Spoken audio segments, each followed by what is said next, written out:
I will never forget the night the wind stopped blowing. Even the crickets went silent, like the whole village was holding its breath. Everyone in Umuoga feared Okeke. He lived at the edge of the forest in a small hut with no door, only a dark curtain. People said he spoke with spirits. Goats that wandered near his hut never came back. Babies cried when he passed. No one dared to look him in the eyes. When someone's crops failed or a child got sick, people whispered, Okeke did it. But no one could prove it. So, we just lived with the fear.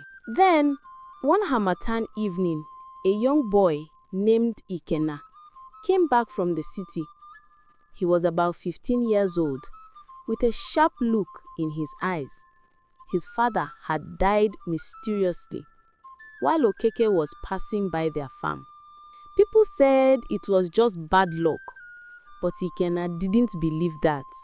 He said, if Okeke has power, then let me see it. We all told him to keep quiet, that his mouth would get him killed, but he didn't listen. That night, the moon was red. Okeke was sitting outside his hut, humming to himself. The air smelled strange, like wet earth after lightning. Ikena walked straight up to him. I followed from far behind, with other villagers, hiding behind the trees. Okeke stopped humming. Go home, boy, he said.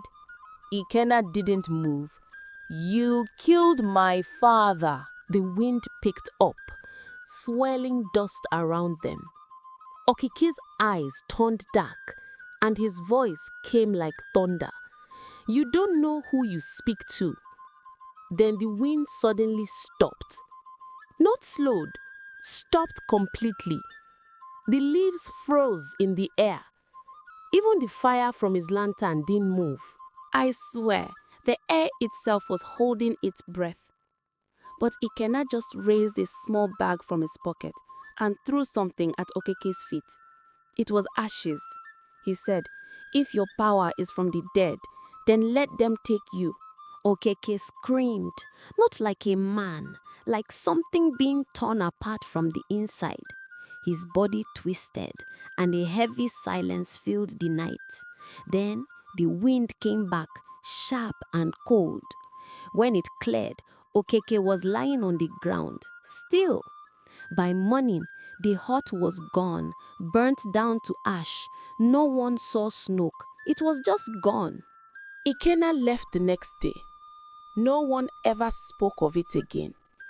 But sometimes, when the wind stops at night, I still feel that same cold silence.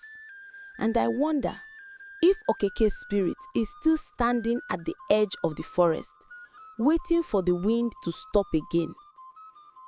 If this story gave you chills, don't forget to subscribe, so you will be here when the wind stops again.